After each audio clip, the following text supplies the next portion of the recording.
Halo saudara, apa kabar hari ini? Masih tentang proses.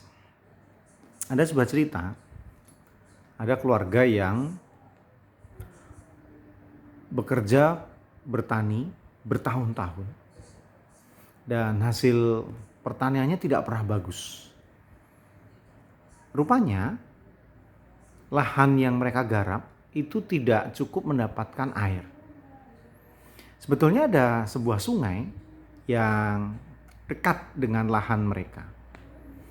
Tapi mereka tidak mudah membuat saluran mengarah ke lahan mereka. Ada batu yang besar yang menjadi penghalang jalur aliran air ini. Dari kakek ke cucu ke anak terus turun-temurun. Keluarga ini berusaha keras untuk menghancurkan batu yang besar dan keras ini. Terus dari keturunan ke keturunan, selain bercocok tanam, mereka punya misi yang sama, yaitu bagaimana caranya menghancurkan batu yang besar dan keras itu. Sampai akhirnya, setelah sekian ratus tahun atau lama sekali, ada satu keturunan yang berpikir, kenapa mesti batu yang besar dan keras itu harus dihancurkan kalau kenyataannya tidak mudah.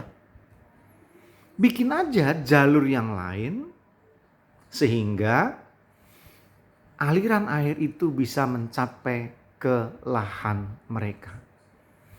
Dan dia berhasil melakukannya. Itu yang disebut dengan out of the box. Keluar dari kotak.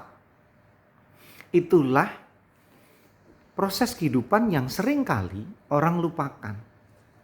Orang fokus kepada satu persoalan. Begitu fokusnya, sampai akhirnya persoalan itu yang awalnya kecil berubah menjadi makin besar, makin besar, makin besar. Dan akhirnya orang itu gak melakukan apa-apa kecuali meratapi keadaannya karena berpikir persoalannya begitu besarnya. Sampai dia tidak mampu menemukan solusi. Padahal saudara, Yohanes 3 ayat 30 mengingatkan, dia harus makin besar, aku harus makin kecil. Tuhan harus makin besar karena memang itulah dia. Kita memang harus makin kecil karena memang keberadaan kita. Ketika Tuhan kita begitu besarnya, begitu perkasanya, itu akan mampu membuat saudara menghadapi semua masalah dengan mudah.